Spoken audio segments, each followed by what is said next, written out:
by the city in 1884, and a jail was established in the 1930s. The complex covers about 413 acres, and it's at its peak housed around 10,000 inmates, making it one of the world's largest correctional institutions. A diverse inmate population is held inside Rikers, and most prisoners are there temporarily awaiting trial, serving short sentences, or awaiting transfers to other facilities. Rikers Island is notorious for its harsh conditions, including violence between inmates and involving guards. Reports of abuse, neglect, and corruption among staff have been frequent. The treatment of inmates with mental health issues has been a particular concern, with critics arguing that the facility is ill-equipped to handle such cases appropriately.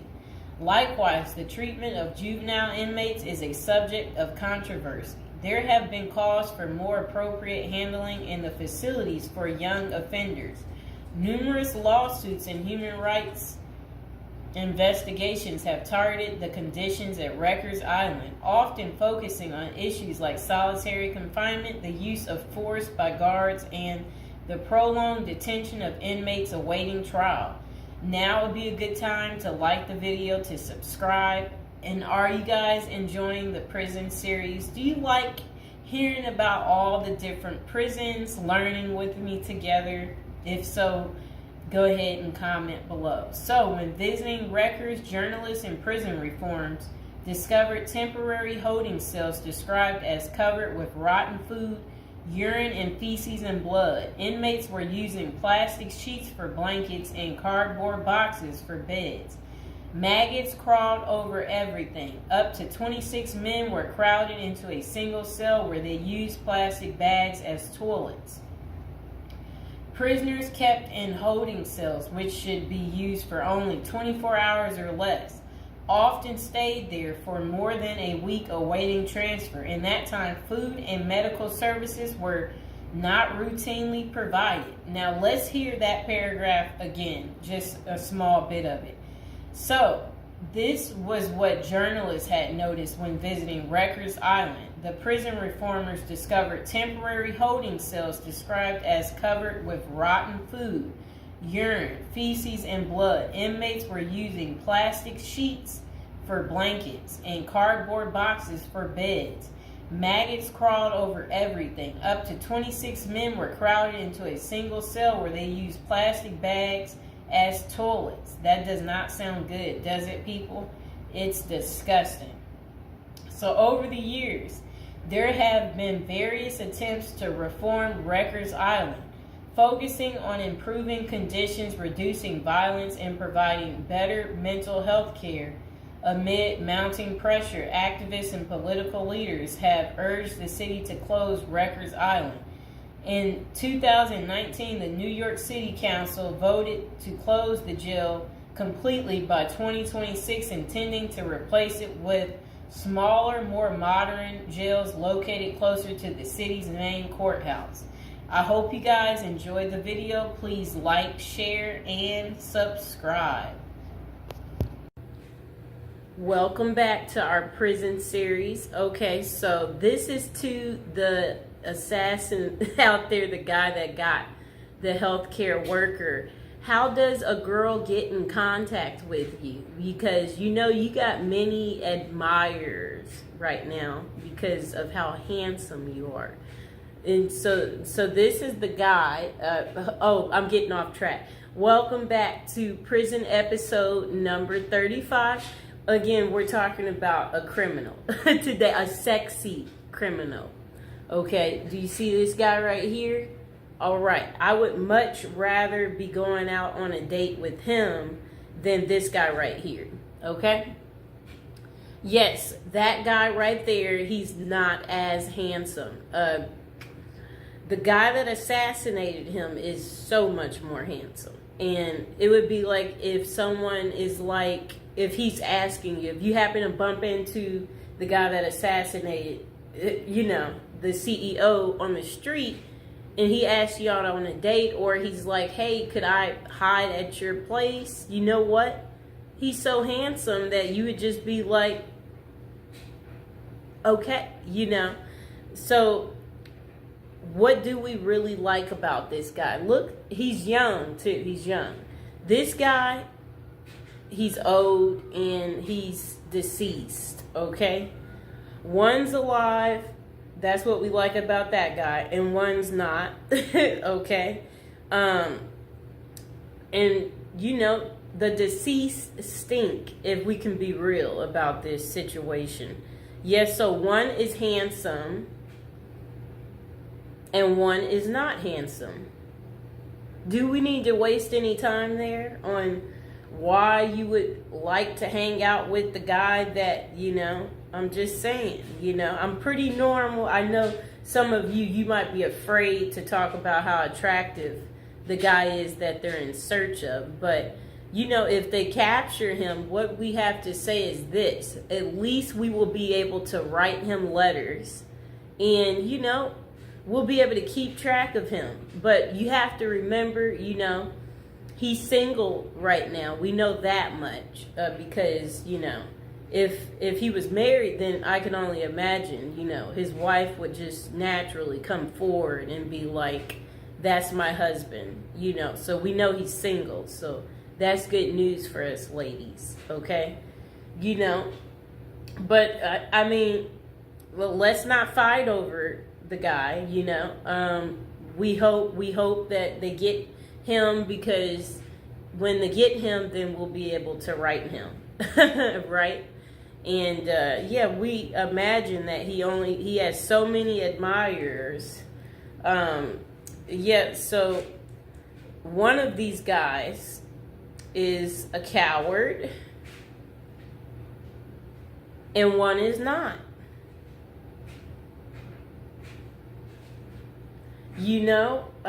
That's pretty much all I have to say about that. Now would be a good time to like the video, to subscribe.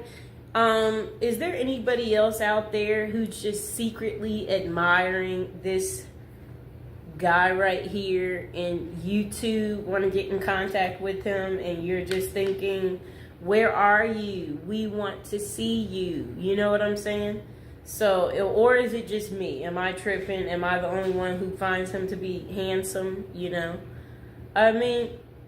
If you're out there, dude, and you're watching, a lot of people like you, okay? If you didn't know. So please like, share, and subscribe. Welcome to our prison series. Today we are going to give you an update on P. Diddy and what his Christmas is going to be looking like. This is prison episode number 41. Welcome. If you're new to the channel, don't forget to like the video and don't forget to subscribe. Okay, so Sean Diddy Combs, this will be his first Christmas in jail, and it includes a basketball tournament and a holiday meal. Enough, Mr. Fox. A judge denied Diddy his third attempt at bail following a court hearing, while he awaits a federal XX trafficking trial. Okay, so let's see what else they have to say. So, all right. His holiday meal, that sounds nice. Okay, so the I'll Be Missing You singer is spending his time at the Metropolitan Detention Center in Brooklyn as he awaits his May federal trial for alleged racketeering and XX trafficking. Diddy has been behind bars since September. Combs, he's 55 years old and his fellow inmates have the opportunity to participate in a card game, dominoes, soccer, and a 3-on-3 basketball tournament. A spokesperson for MDC Brooklyn confirmed to Fox News Digital.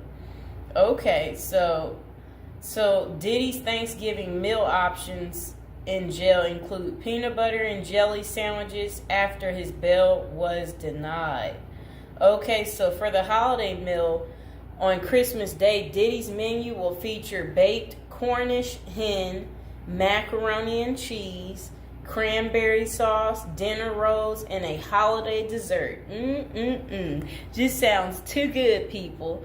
However, the lunch option is subject to change. Aren't we excited for Diddy? He's going to be eating so good, okay? So again, for those of you who do care, if you want to write Diddy, again, he is at the Metropolitan Detention Center in Brooklyn, New York. That is where you would be able to write him if that's what you're interested in doing, and whatever you want to say to Diddy. Again, like the video, subscribe. And this will be his second holiday spent behind bars, as he was in jail for Thanksgiving as well.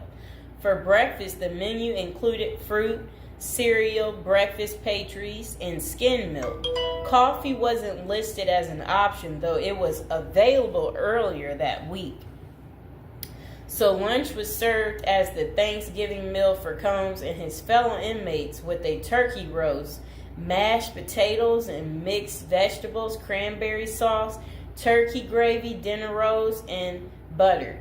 Assorted holiday pies were available for dessert, and if an inmate needed a meatless option, they could opt for hot and sour tofu. That was what his Thanksgiving was like. Diddy's getting all the good food, right? Do y'all like what he's getting? Are y'all going to be eating this good? Okay, so dinner was simpler, offering peanut butter and jelly sandwiches, potato chips, whole wheat bread, fruit, and a beverage option. Okay. So Diddy also spent his birthday, November 4th, at the Metropolitan Detention Center this year. Yeah. And for his meals on his big day, breakfast was the same, while lunch had a pasta option and a salad. That does sound kind of good. And dinner provided either chicken or tofu fried rice. Why is he eating this good, people? Why is Diddy eating so good? We don't want Diddy eating like this. We want Diddy to have like butter bread, and then butter bread next to butter bread. and burnt up hot dogs. We want him to have burnt up hot dogs. That's what he should get. We want him to get stale potato salad, and then spoiled rice, right? Like stuff like that. For the homeless guy I talked to the other day, he hated spinach, so maybe that's what they need to give him. Give him some spinach. I don't like beans, so feed Diddy beans. So he can be on the toilet all day, right, people? And again, now would be a good time to like the video, subscribe to my channel. Okay, so Combs was charged with racketeering, conspiracy, and trafficking by force, fraud, and corrosion, and transportation to engage in prostitution in an indictment unsealed on September 17th. If found guilty, he may face a minimum of 15 years behind bars or a maximum sentence of life in prison. What do you think it's going to be, you guys? So, Sean Diddy Combs pleaded not guilty in September, and a judge set his trial date for May 5th. So mark the calendars, y'all, for May 5th so you can see what's going on with Diddy. Is he guilty? Is he not guilty? We're going to have to wait and see. So authorities say Combs ran a criminal enterprise through his businesses, including Bad Boy Entertainment, Combs Enterprises, and Combs Global, among others. He used firearms, threats of violence, verbal and emotional, physical, and lots of other abuse to fulfill his sexual desires, according to the unsealed indictment previously obtained by Fox News Digital. The disgraced music mogul has fought to be released from jail pending trial 3 times, and his most recent attempt, denied, was on November 27th. Diddy had offered up $50 million to wait for his trial from his home on Star Island. but prosecutors insisted that the musician was a threat to witnesses and victims. Okay? So I hope you guys understand why his bail kept being denied. So again, this is Diddy's first Christmas behind bars. How do you think he's taking it? Do you think he's made friends yet in prison? Do you think he's concerned about our friend Jay-Z, or do you think he doesn't care? Or do you think he's going to speak about something, letting us know what's really going on? So I will see you guys next time. Please like, share, and subscribe. Welcome back to our prison series. We are on episode 40, people. We're getting up there. Okay, so what's Christmas Day like in a high security prison? And this is coming from someone that spent 21 years in prison. So they said, of course, Christmas in prison isn't like Christmas out there in the real world. But at the end of the day, it's still Christmas, and the effort is made at some institutions to make inmates feel the holiday cheer. The person said during their 21 years of incarceration at 7 different federal facilities, they witnessed the whole spectrum in regards to what inmates and staff were willing to do during the holiday season. A lot of inmates didn't care. It was just another day on the calendar to them. They were more interested in gangs and drugs and politics and making moves. The same with the staff. Some correctional officers and administrative officials could care less. They were there to do a job, and Christmas didn't come into the equation. But Christmas in prison can be special if the staff and inmates cooperate to make it so. Prison life is bleak and stark. Even the hardcore convicts need a little Christmas spirit. It helps to lighten the mood, let everyone relax, and even put their guard down for a minute.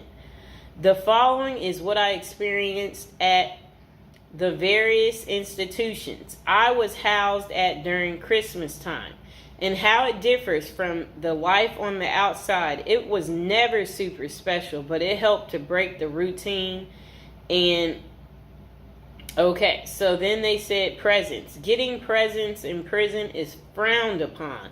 You always hear the stories of the XX predators putting candy on the new inmate's bed. And if that new inmate takes the candy, well, you get the picture.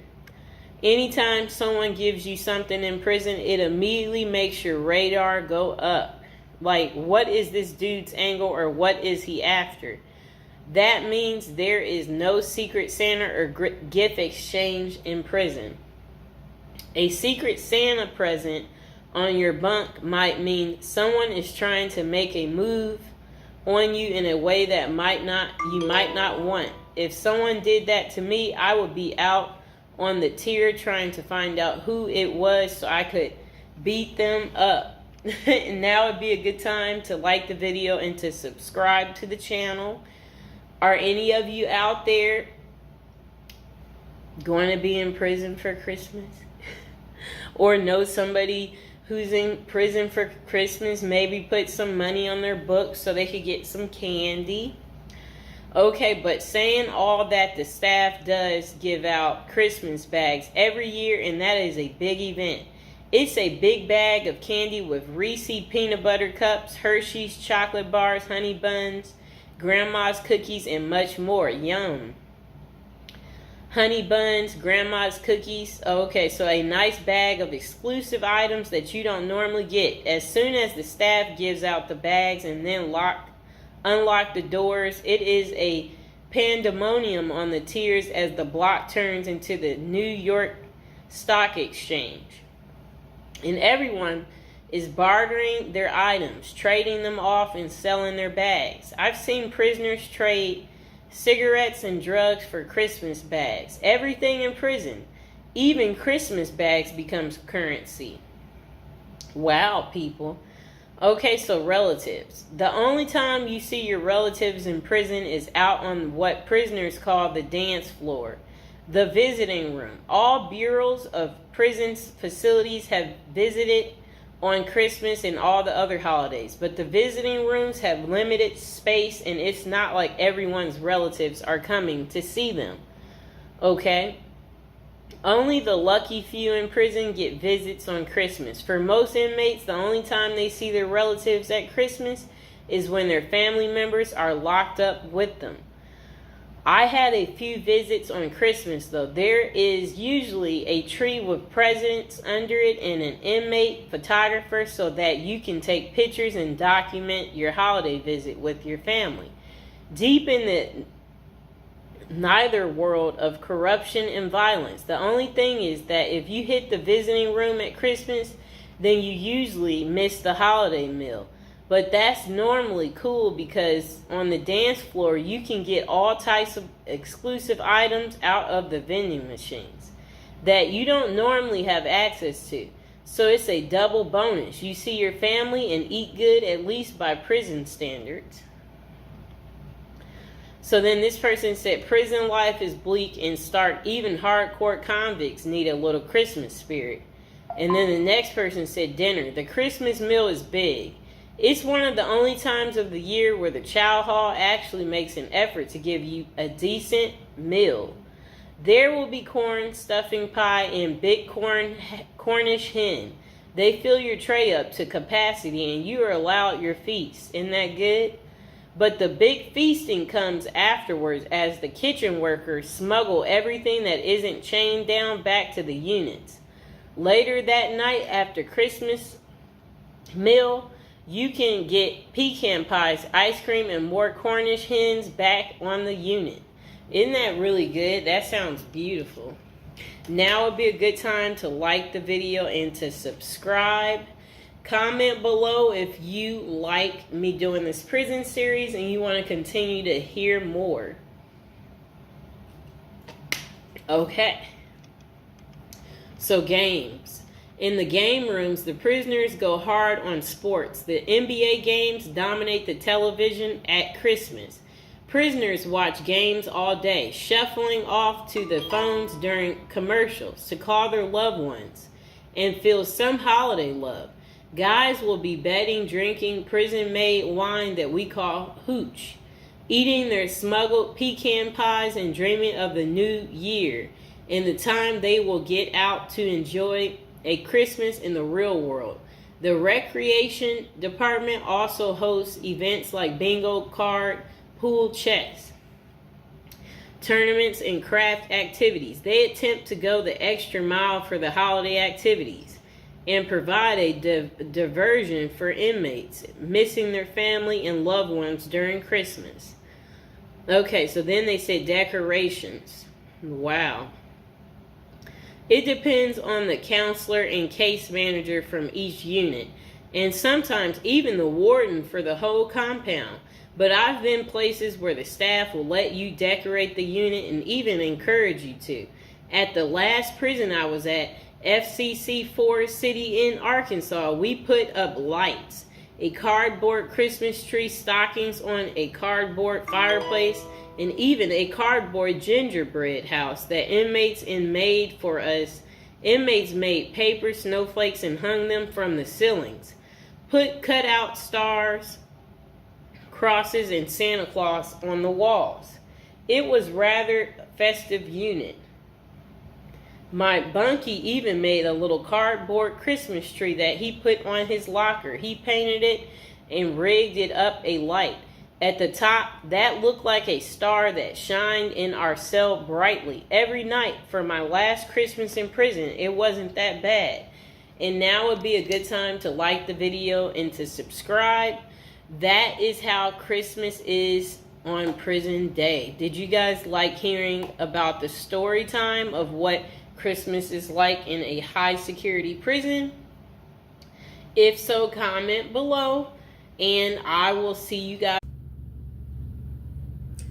Alright, welcome to episode 18, and I hope you guys are enjoying the weekend. It's the start of it. Now, we are back to talking about, our prison subjects, and we are back to the love topic. So, the article we're reading today, it's about love again. And it's titled Terrible Crimes That Couldn't Stop These Ladies from Loving Men Behind Bars. Okay? So some women find love online, while others focus on those who have been in a lineup. So it says, Bloomberg reporter Christy Smith made headlines in December when she revealed she had quit her job and divorced her husband after falling in love. Okay, so I guess she fell in love with a prisoner. Okay, so she insisted that her view was just misunderstood, I guess the prison guy. This came after he had been dubbed the most hated man in America for price gouging a drug for people with HIV. Bizarre though, the story was Smith, I believe that's her last name. Yeah, Christy. I don't know why they won't just call her Christy. Has plenty of company. For every incarcerated man, it seems there's a woman interested in being his pen pal or more. Okay? Christy Smith, a former journalist who helped break the story of a white-collar criminal, Martin Shkreli, Wright became romantically involved with him while he served a federal prison sentence for fraud. Okay, I'm about to show her. She looks fairly normal, too. She's, normal looking lady. And, he's the genius. I'm trying to say, I guess, he thought he was the genius. He didn't know he would get caught. It's a trend explored in the book Love Lockdown, Dating, XXX, and Marriage in America's Prisons. Okay. Greenwood decided to start researching prison marriages after her own extensive correspondence with jail white-collar criminal Samuel Israel III, currently serving a 22-year sentence in Butner, North Carolina federal prison for mail fraud and investment advisor fraud. Oh no.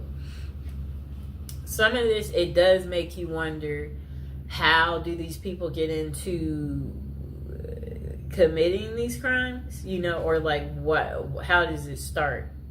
What, do you get away with one thing and then it makes you think, oh, I could do that again and get away with it, and then you keep getting comfortable enough. You get so comfortable that you keep on, and then you eventually leave footprints.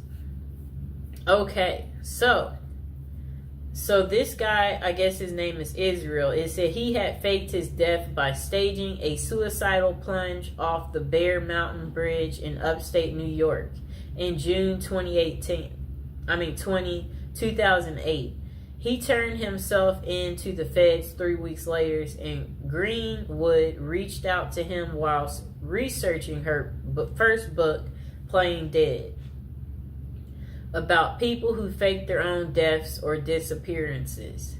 They have stayed in touch for 7 years, corresponding frequently, although they have never met. Quite interesting, right, people?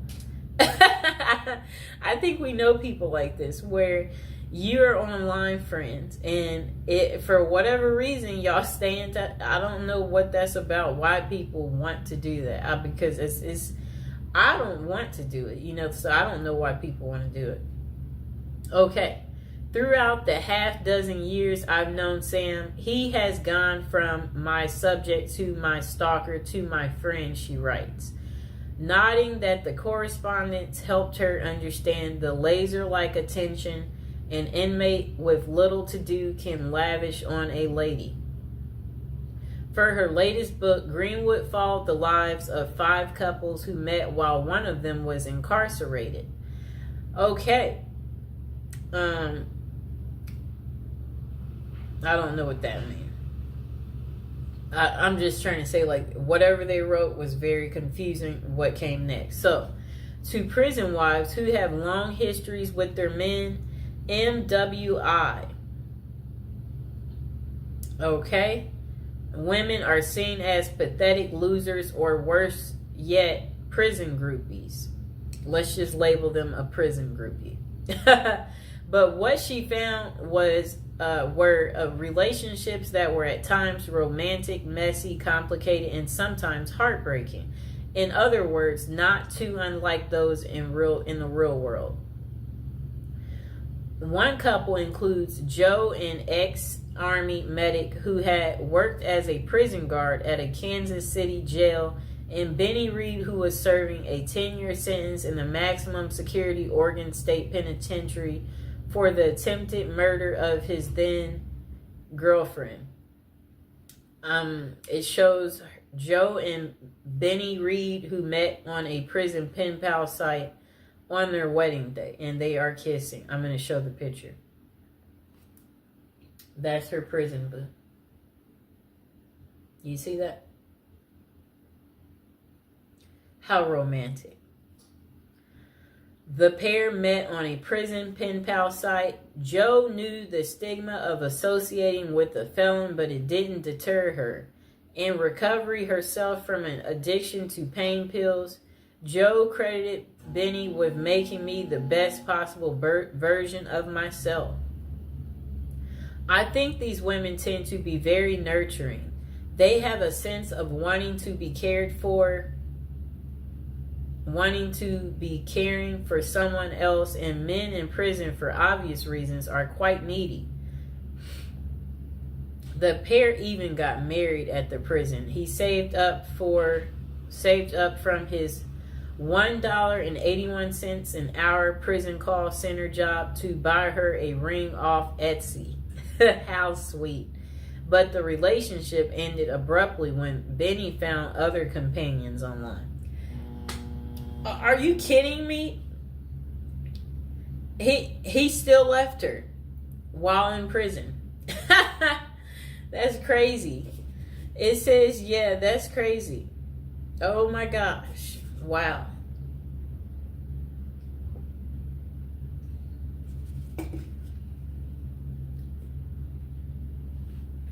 I'll reread that part for you. The pair had even got engaged at the prison. He saved up from his $1.81 an hour prison call center job to buy her a ring off Etsy. But the relationship, it ended abruptly when Benny found other companions online. Wow. Even in prison, they cheat and they're greedy. Just why do women fall for imprisoned men? According to Dr. Fred Berlin, director of the Johns Hopkins XXX and Gender Clinic, there tends to be this trait of intense mothering in prison wives, writes Greenwood. I think these women tend to be very nurturing. They have a sense of wanting to be caring for someone else, and men in prison, for obvious reasons, are quite needy. But not every prison wife goes into a pen pal relationship looking for love. Sheila Rule, a longtime foreign correspondent for New York Times, met Joe Robinson while doing volunteer work for a prison ministry. She was corresponding with more than a dozen inmates when a compelling letter came from Robinson, an East New York native serving 25 years for murder. I have to look at this close up. I guess she was really lonely too. Okay, I'm looking at them. Oh, how are they in bed together? They must. She must like spent that one weekend day with him. This is funny. He has on regular clothes. Let me show the picture. Yep, she met him during her volunteer. Okay, so look, that lady I showed you, Sheila, a longtime foreign correspondent for New York Times, met Joe Robinson, the guy that you saw there, while doing volunteer work for a prison ministry. She was corresponding with more than a dozen inmates when a compelling letter came from Robinson, an East New York native serving 25 years for murder. As a pen pal, he was looking for a young lady, and Rule, who had been married twice, was in her 50s, 20 years his senior. She let him down and flat out told him that she couldn't be his companion but could be his friend.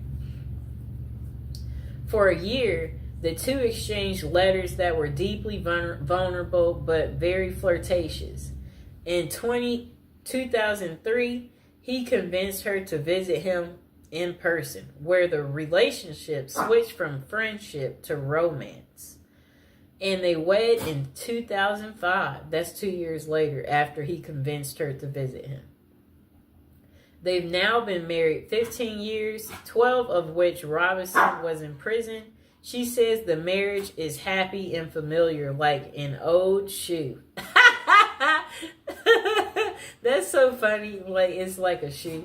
Still, Rue initially told few people about the relationship. When she decided to tell a friend she thought was progressive, the friend asked how she could be with someone charged with murder. I'm not marrying Joe's past, she told the friend. I'm marrying the person he's become. Do you like her excuse? So that's the end of Terrible Crimes. How it couldn't stop these ladies from marrying men behind bars. I hope you guys liked the video. Don't forget to like and subscribe. Let me know, are you enjoying the prison series? Is it very lovey-dovey? Is it giving you the romance that you seek in your life? And if you are enjoying it, let me know in the comments below. All right. Okay, welcome back. We are on prison episode number 8. So today we'll be talking about how to prepare to go to prison if you know you're going. So prison is all the rage in Hollywood. We've all seen Oz, the Shawshank Redemption, Orange is the New Black, and Con Air. Their creators got some of the facts right, but they don't tell you how to prepare for prison, do they? If you're going to prison, our goal is to help you in your preparation for incarceration journey. So that's what we want to talk about to help you out. And if you're interested in learning more about prison life and how to prepare, they said online they have a copy of a book. It's like a little pamphlet, Federal Prison Handbook. And if you guys really, really need it, go ahead and comment below, and while you're thinking about it, subscribe. And I should be able to include some type of link below to hopefully help you. I hope I don't forget to put it down below. Or consider hiring Zukis Consulting Group to assist you in preparing for going to prison. Whether you will serve 6 months or 6 years, the tips discussed below will help you prepare for your time in prison. You can also book a free initial consultation to speak with a prison preparation coach today. For those with little experience with the criminal justice system, the notion of time behind bars can feel overwhelming. It can feel as though there is nowhere to turn. And any information you read online seems to contradict other information you've seen. We've included useful basic information below on preparing for prison to cut through all the misinformation. So they had created, it looks like a table of contents. So I'll read the table of contents. How to prepare for prison. Going to prison. Steps to successfully prepare for prison. Learn about federal prison. Federal prison facilities. Minimum security prisons. Federal prison camps. Low security prisons. Medium security prisons. High security prisons. United States Penitentiary. USPS. Administrative security prison. Research your Pacific prison. Arrival and personal property. Money in prison. Communication in prison. Get in good physical shape. Get your affairs in order. Preparing your family for incarceration. Appointing a power of attorney. Designating your point of contact. resolving your medical and dental issues, creating a list of contact details, authoritative information about going to prison, life in federal prison, stay out of prison politics, keep yourself busy. Wow. Find purpose, stay clean, avoid discussing your charges, learn the rules, be polite and respectful, have a good attitude, don't struggle with how to prepare for going to prison. We're here to help. If only Diddy had this. Okay, so now let's get into how to prepare for prison. It's essential to prepare in advance if you have been convicted or pleaded guilty to a criminal offense and are waiting for sentencing. According to the United States Sentencing Commission, the average federal prison sentence imposed is approximately 147 months. That's a lot. Less than 20% of offenders serve a prison term below 5 years. This means no matter the nature of your offense, your confinement to federal prison will likely disrupt your normal life for a minimum of a couple of years. Essentially, adequate prison preparation eases the transition to your new life behind bars. It might not take away the hard realities that follow losing your freedom, but knowing what to expect and how to navigate your life inside the prison can be the difference between a smooth transition and a turbulent offset. Losing your freedom is hard enough, especially for your emotional and psychological well-being. Thus, managing any preventable hardships or mishaps can go a long way in promoting your mental health while serving your sentence. At Zeus Consulting Group, we help potential federal prisoners prepare for their incarceration by equipping them with information to navigate their life behind bars. Our criminal justice system largely fails to reform convicts. Hence, if you are keen on going through your sentence as smoothly and as quickly as possible and transitioning back to an active life afterward, we are here to assist you. If you get in touch with us immediately after your conviction, our team can offer expert coaching on making a favorable impression at sentencing to secure a more lenient judgment. In addition, we coach our clients on how to live a meaningful life during confinement by cultivating their abilities, keeping them out of trouble, and developing an excellent record. These are essential factors that can enhance your overall life in prison and improve your chances of serving a shorter sentence. Okay, now let's get to the part talking about going to prison, steps to successfully prepare for prison. At the Zeus Consulting Group, they walk through the various steps you need to take adequately to prepare for a smoother transition in your life in prison. Generally, criminal conviction comes with potentially life-changing consequences, and the period before incarceration is the hardest for most people and their families. We understand you may be stressed and anxious about what lies ahead. For this reason, we are committed to providing you with essential coaching that you can implement immediately to get you ready for custody. Let us take a look at some of these preparing for incarceration tips. Learn about federal prison. Depending on the nature of your offense, the court might order you to self-surrender, or you may go into the custody of the U.S. Marshal Service. Whichever way, you need to arm yourself with knowledge on what to expect in the federal prison you report to. This means reading quality prison preparation books and speaking with a knowledgeable advisor who has ideally done substantial prison time in the system where you will be incarcerated and at the same security level. So if you know someone who has served as much time for you as the same charge that you have, that's the mentor you should be talking to and linking up with to learn more about what prison life might be like. Okay, so it says the Federal Prison Handbook, the definitive guide to Surviving the Federal Bureau of Prison is the best book for this.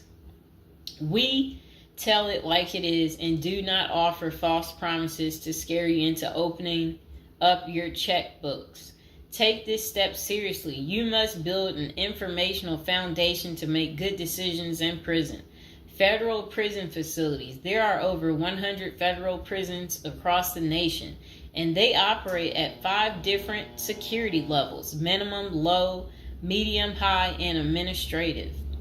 The security levels are determined by features such as security barriers, presence of external patrols, detection devices, guard towers, type of inmate housing, cell or dormitory, staff to inmate ratio, internal security measures. Below is a rundown of the features of each of the security levels. Okay, so it says minimum security prisons, federal prison camps. Dormitory housing, low staff to inmate ratio, limited or no perimeter fencing, work and program oriented. Prisoners with less than 10 years remaining plus minimum violence history.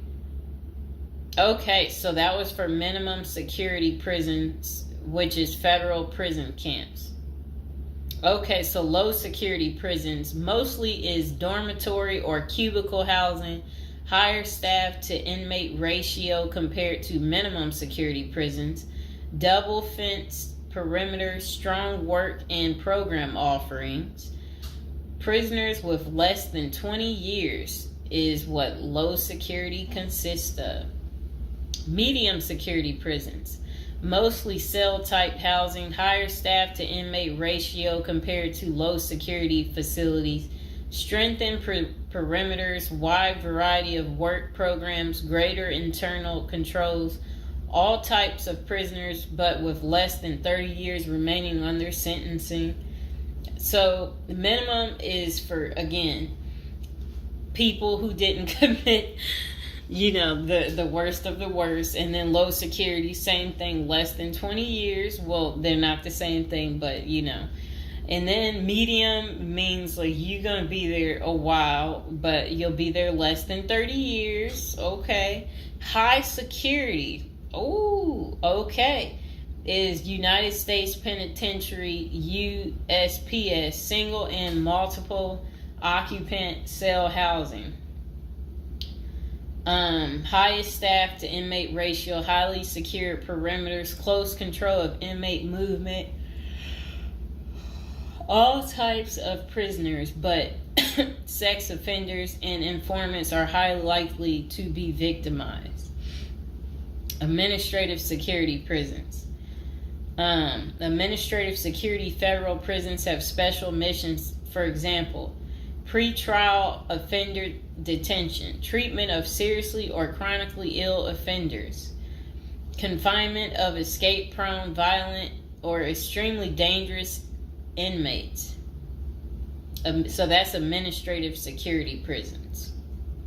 So, all right. Okay, so administrative facilities include federal medical centers, federal detention centers, the federal transfer centers, and others. Please see our Administrative Security Federal Prisons page for more information about these institutions. Operations and privileges such as leisure time vary widely at each security level. At the Zuskis Consulting Group, we can help you understand the implications of being held in any prison, regardless of the security level. But generally, through the Federal Bureau of Prisons, BOP, ultimately decides where to confine you. Your attorney may request your designation to a facility that best fits your needs. Okay, just a moment.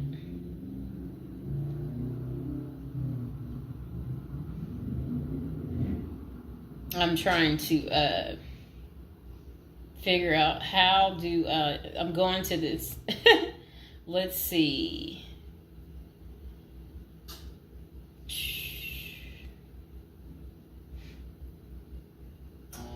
Know why I keep getting these numbers calling. Okay, back to where we were. Research your Pacific prison. If you are ordered to surrender, go to our federal prison profile section and locate the Pacific profile of your upcoming prison. Once there, you can read about the particular prison and life therein. You can also download the prison's admission and orientation handbook and commissary forms. These will provide an overview of opportunities available at the prison and protocols for education, recreation, housing, health, psychology services, and more. This is a valuable Prison Pacific information that can be very helpful in your journey in preparing for incarceration. Okay, so arrival and personal property. Whichever prison facility you are designated to, prison staff from medical case management and psychology services interview and screen you upon arrival. Later, you join the admission and orientation program for formal orientation into the facility's procedures, programs, policies, and services.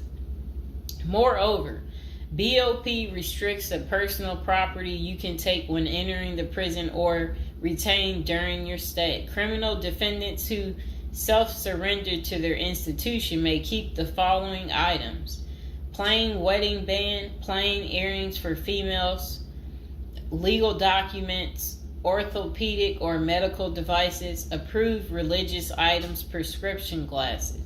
While you surrender in your civilian clothes, you will be given an option to throw the clothing away, donate it, or mail it home. The prison issues you clothing, bedding, and hygiene items upon arrival. In addition, you may purchase items such as shoes, recreational clothing, food items, personal care items, and others from the prison's commissary. Sounds like the military. Once you are in custody, there are Pacific guidelines regulating possession of any of these items. We at the Zuski Consulting Group can help you get ready for custody by explaining these processes and privileges. Money in prison. You can have money in federal prison, but the funds remain in your inmate trust fund account. These funds may be used for commissary purchases, telephone, email, and other authorized activities. Appoint someone you trust to act as a business or financial manager. Your spouse or attorney or close friend, you may want to give this person power of attorney and arrange for the bank to allow them to make withdrawals from your account. Arrange to have them send money monthly or quarterly if you can afford it. Ask for between $400 and $700 a month. This will allow you to spend $360 at the commissary each month. Use a maximum of 300 minutes of phone calls each month. Purchase MP3 player songs and use the BOP's inmate email system. This investment will make your prison time go by faster. It's worth the expenses if you and your family can afford it. So again, ask your family to send you about $400 to $700 a month, because the commissary, they allow you to spend $360 a month, and then they're just saying that use a maximum of 300 minutes, of phone calls each month, and then you should be able to use the inmate email system too. In addition, your family and friends can send you money through MoneyGram, Western Union, United States Postal Service. Please see our page on sending money to federal inmates to learn more. Note that your account number must be affixed to all such transactions. Funds sent through MoneyGram and Western Union are processed every day of the week, including holidays. Communication in prison. Communication with family and friends is essential during your time in prison. In addition to fostering your emotional well-being, maintaining ties increases the possibility of successful re-entry into the community. The Bureau of Prisons provides the following communication avenues for prisoners and their families and friends. Inmates and receiving parties have the option to pay for phone calls. The scaled-down email service allows federal inmates to email with approved contacts, but the inmate must pay for any time spent drafting or reading emails. Inmates may send and receive mail through the U.S. Postal Service. Prisoners may receive subscriptions directly from the publisher without prior approval, newspapers, magazines, and journals. Okay. Get in good physical shape. Exercise has immense health benefits, both physical and mental. It is normal to get depressed as you contemplate preparing for incarceration. However, exercise can help keep stress levels down and allow you to focus on what matters most, creating a positive transition to better your experience in prison. You will have plenty of time in prison to develop good fitness. However, starting now is beneficial as you equally need your energy levels at peak as you rush against time to get your affairs in order. Moreover, if you end up confined, especially in a higher security facility, looking physically fit may play to your advantage, though you should purpose to stay out of all conflicts at all costs. There probably isn't any pressuring need to learn how to fight if you are housed at a camp. Minimum security or low security federal prisons. But if you're headed to a higher security level, you may want to hire a personal trainer to become as fit as possible, even if that just means looking tough. So if you're at a higher security level, you might encounter more threats. That's what they want you to know. While we don't advocate employing violence, conflict avoidance is almost always the best answer in prison. It's not the worst idea to consider taking self-defense classes to learn how to protect yourself. This is an essential piece of how to prepare for prison. Violence in prison is genuine concern, and people do get hurt. A fight is never a good idea, but you need to prepare in the event of everything going wrong and escalating into conflict. Get your affairs in order. Going to prison is the last thought on anyone's mind. Even when your case goes to trial, you always hope there's a chance of fighting the allegations and winning the case or earning a lenient sentence. That does not involve imprisonment. It is understandable if you are still in denial and hoping the case might turn out favorably. However, denial only works against you, as it may hinder you from taking advantage of the short time you have to get your affairs in order. Before losing your freedom, even if there is a slight chance of getting a lenient sentence, preparing for prison is essential if things don't go as expected. Some of the matters you need to take care of include preparing your family for incarceration.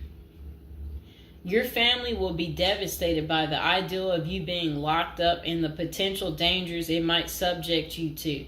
It may take a while before they come to terms with the likelihood of living without you. However, you need to sit down with them and discuss life without you. If you are the primary provider, you may need to organize how bills will be paid in your absence.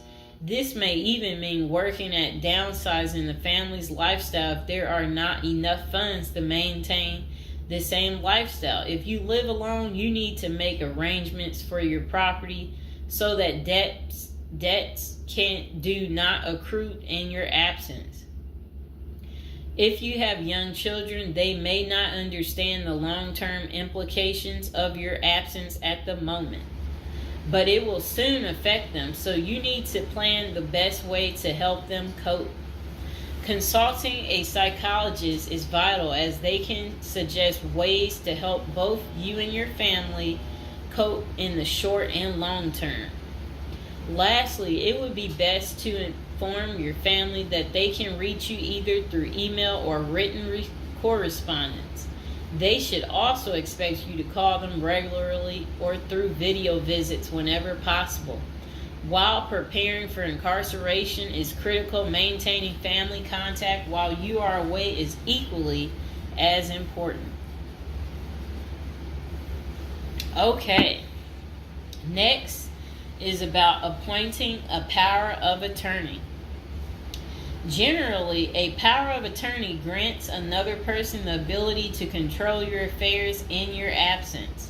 This could be your spouse, parent, child, sibling, or trusted friend.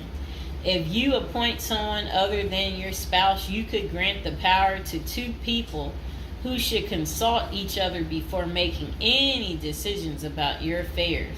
This may eliminate conflict and guarantee extra safeguards against misuse of the powers. As you do this, ensure you draft a financial plan on how the finances should be utilized while you are in prison. You may also want to create a rough budget of your financial needs in prison and coordinate how the money will be channeled to your commissary account. Designating your point of contact. Before surrendering to prison, ensure you identify a primary point of contact. This could be a family member or a close friend. We can work with this primary point of contact as questions or issues arise. Additionally, this person will be able to better advise your family and friends of your status, location, and information. Please note that prison staff seldomly release information to family members. For example, if your family calls your unit team seeking information about your status or healthcare matters, they will not release information. With this being said, we have our clients sign a release information authorization, thereby enabling prison staff to disclose information to our team members. Next is resolving your medical and dental issues. Medical and dental services are available in federal prisons. However, they may not match the standards of your current providers. Care is often substandard, slow, and usually not forthcoming. This is a crucial element in preparing for prison. You will do yourself a big favor by dealing with this now and not waiting until you are in prison. If you have pre-existing medical and dental issues, get an evaluation from your doctor before surrendering. Likewise, it can be a very good idea to update your glass prescriptions and resolve any dental matters before surrendering.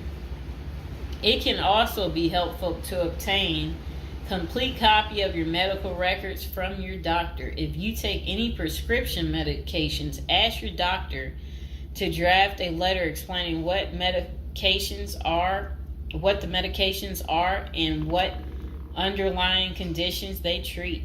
While you can submit these documents to your prison's health service upon arrival, our team can also use these in cases of prison staff not adequately treating medical conditions. In these cases, it is critical that we have underlying documentation, as this helps us motivate prison healthcare staff. Creating a list of contact information. Before going to prison, prepare a list with contact numbers, mailing addresses, email addresses for all the people you may need to contact during your confinement. This way, you will not get stranded whenever you want to contact a particular person. Additionally, try to fit this contact list on one double-sided page. Many receiving and discharge officers will allow self-surrendering inmates to retain this page. If not, we also recommend our clients provide us with a copy of their contact list. We overnight this contact list to our clients on the day of their arrival.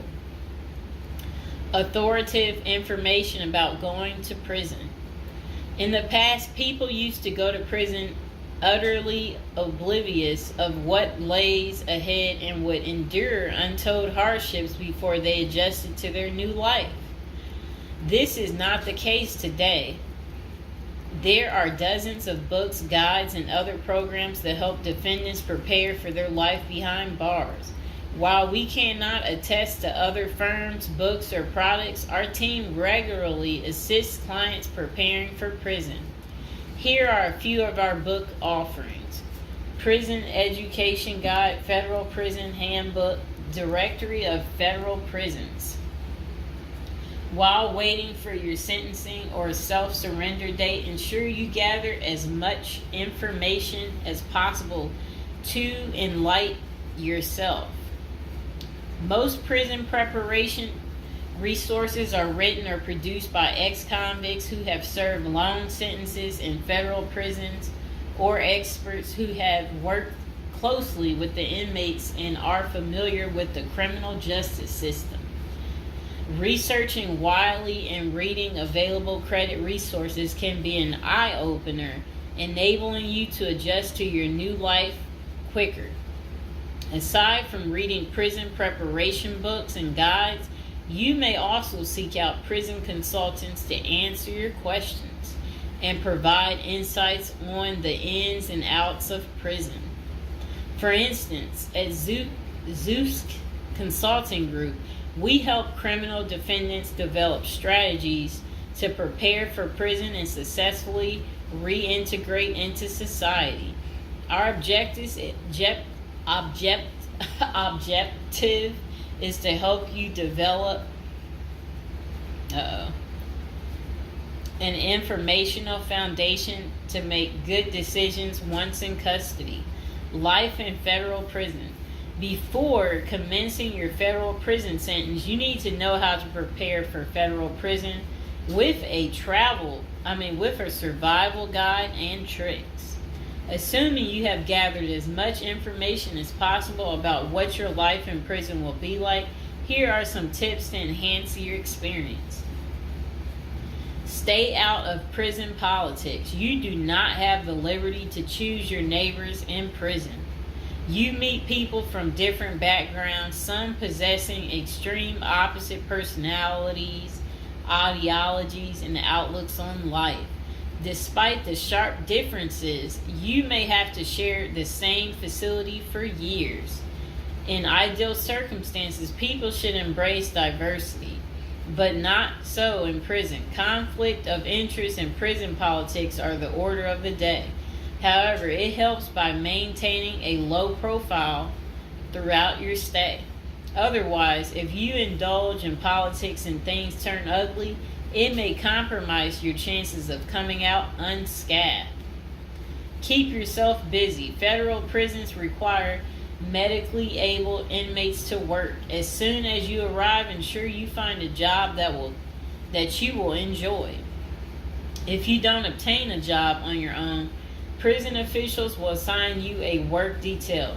We advise our clients against this approach since it often means working long hours in the kitchen.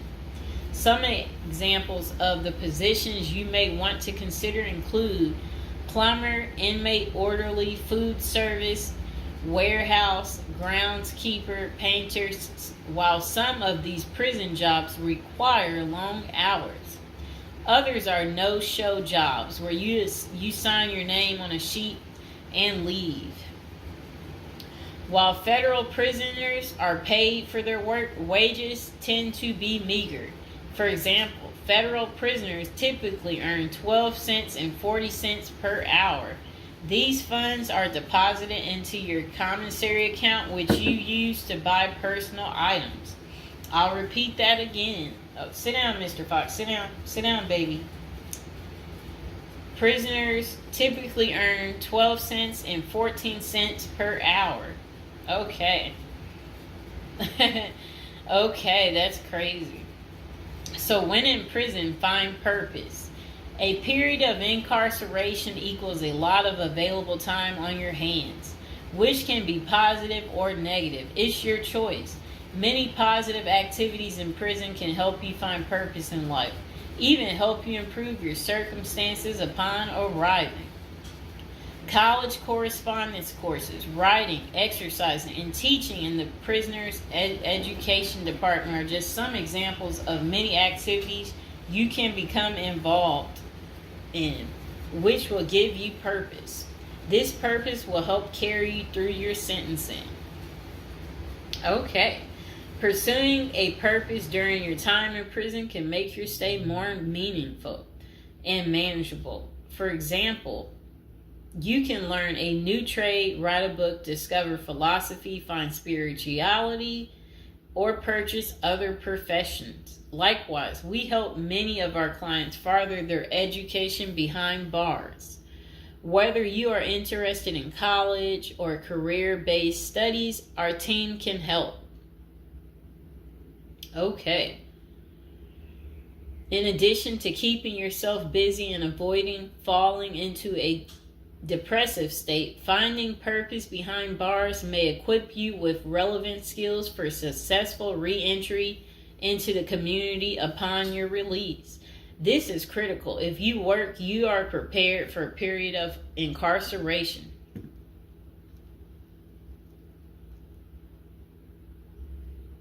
So, yes, that's very critical. Thinking through potential activities is a critical step in figuring out how to prepare yourself for jail. How you find purpose is up to you. One of our clients, a doctor before his incarceration, spent his time helping those who need physical therapy. Find something that works for you. It is a good idea to put a plan in place so you can focus on the day of release from the time you enter. Avoid discussing your charges. When first entering prison, many inmates receive the prison 411. Other inmates want to know who you are, your criminal charges, your sentencing, and other relevant information. Whether someone tries to bully this information out of you or a friend in prison asks, do not fall into the temptation to disclose your case details. Many things can go wrong if you do so. For instance, a fellow prisoner could make a deal to serve less time in exchange for the information, especially if the details are incriminating. Also, the nature of your crime might cause you to be victimized, especially for sexual-related charges. Please contact us at the Zeus Consulting Group if you are concerned about these types of disclosures. We help clients charged with all manner of criminal offenses develop a strategy for addressing these sensitive matters. This is especially important for clients charged with sexual offenses or who have testified against others for a sentence reduction. Stay clean. However tempting the ideal of using drugs in prison may be, you should steer clear of them. This is a key area for in-prison conflict among fellow inmates. Likewise, inmates caught drinking alcohol or using drugs are often severely sanctioned. While this can be an appealing avoidance avenue, especially when struggling with depression, this is not the answer. Our team can help you develop better coping mechanisms. No matter how deep you descend, keep in mind that drugs are not the solution. If anything, they are likely to aggravate your mental condition. Always remember there are far better coping methods such as remaining physically active, finding purpose, keeping in touch with family and friends, if possible, and seeking professional counseling. Moreover, no matter how smart you are in concealing drugs, it is only a matter of time before the guards catch you. And when that happens, it may spoil your efforts of maintaining a clean record and dash any hopes you may have for an early release. Getting addicted also raises the chances of being indebted in other prisoners, bringing you into deep trouble and potentially making your life in prison intolerable. Learn the rules. Ignorance is no defense for prison rules, for prison rule violations. Even if you did not know they existed, breaking rules in prison can get you into serious trouble. Educate yourself as much as you can about the prison system, and particularly your upcoming prison facility. If possible, obtain a copy of the official rule book and read it thoroughly. And note the team at the Zeus Consulting Group regularly defends clients in prison disciplinary hearings. Our team can research the underlying incident, draft a statement for you to issue to the disciplinary, and manage all internal appeals challenging a conviction. Then it says, be polite and respectful. Prison staff is often overworked and inmates tend to be depressed or otherwise dealing with personal issues. Since serving time in prison is often unpleasant, practicing active conflict resolution techniques is important. Tempers are likely to flare quickly, and you do not want to step on anyone's toes. As a general rule, being polite and respectful is the best way to survive in prison, while reducing headaches and other interpersonal conflicts. Even when a staff member is unreasonably demanding, avoid engaging in actions that might make them feel challenged. Being polite and respectful can go a long way to making your time more manageable. Next thing is to have the right attitude. The moment you enter prison, your life takes a turn. You might lose friends, family outside of prison. Even those you did not expect to abandon you may just do that.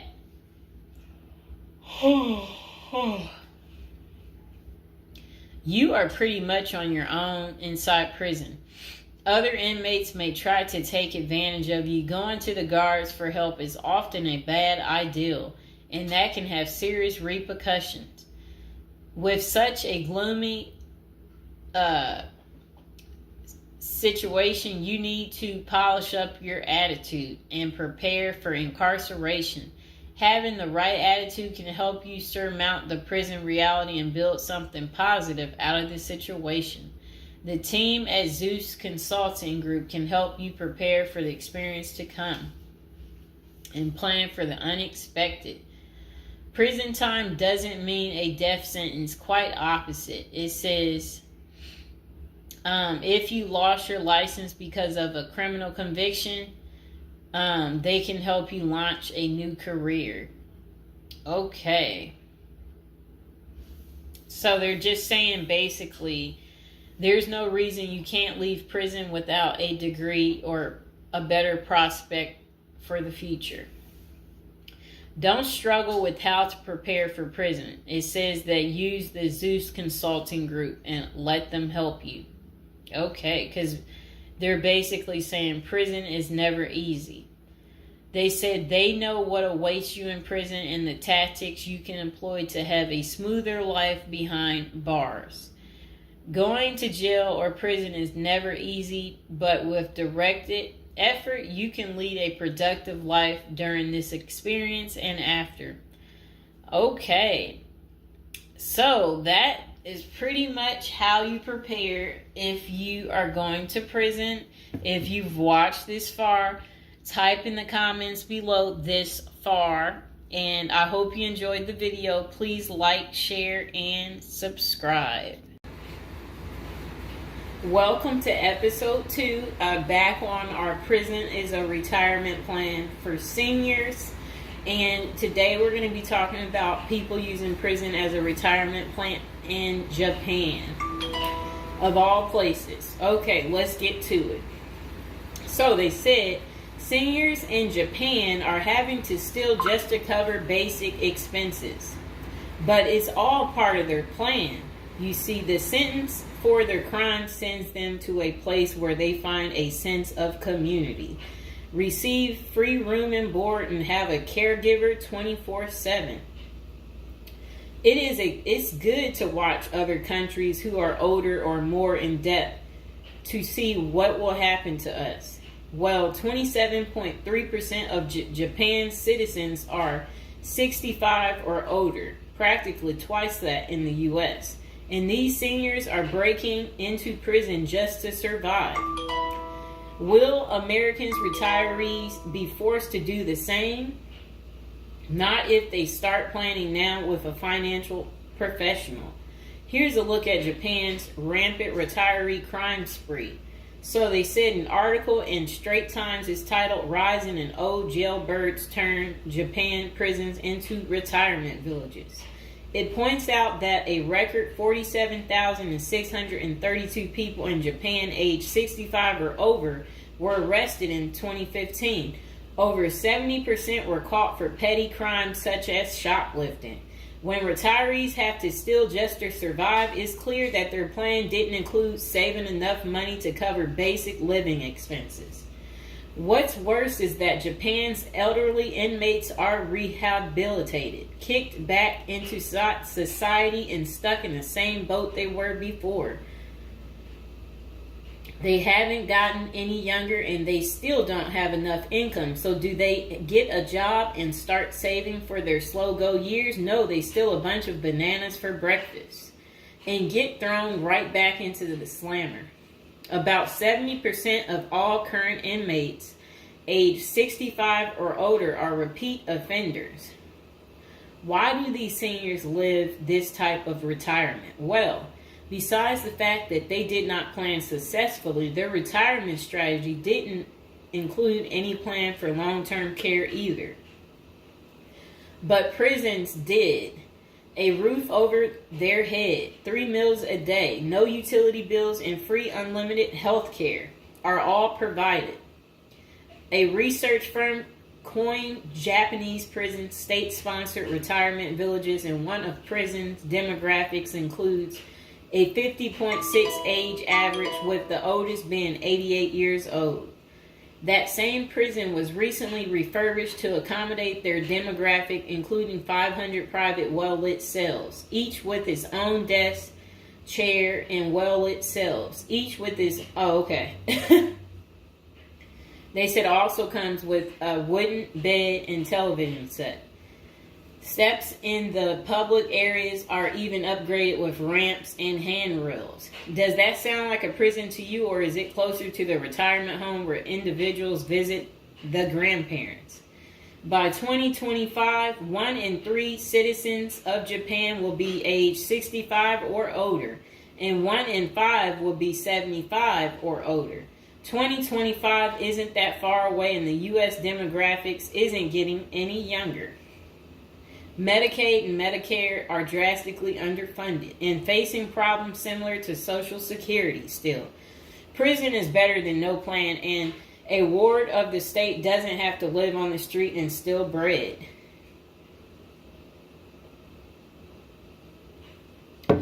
Okay, so that was pretty much the end of that. Do you guys feel sorry for them? Do you agree with it?